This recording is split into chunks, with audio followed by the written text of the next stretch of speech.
O ayan na mga boss, inimpeach na ng House of Representatives ngayong araw si VP Sara Duterte. O bakit si Sara lang ang inimpeach? Kung ang habol nyo ay panagutin lahat ng kurakot, lahat ng may confidential funds, dapat imbestigahan at panagutin nyo lahat.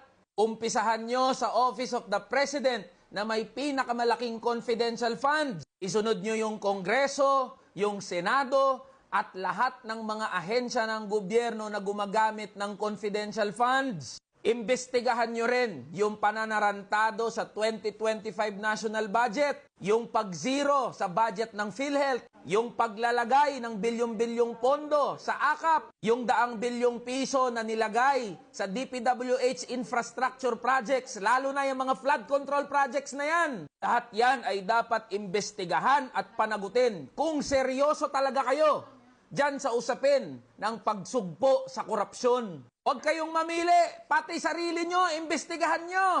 Matanong ko nga kayo mga congressman kayo, tsaka mga politiko, bakit ba apurang-apura kayo sa impeachment?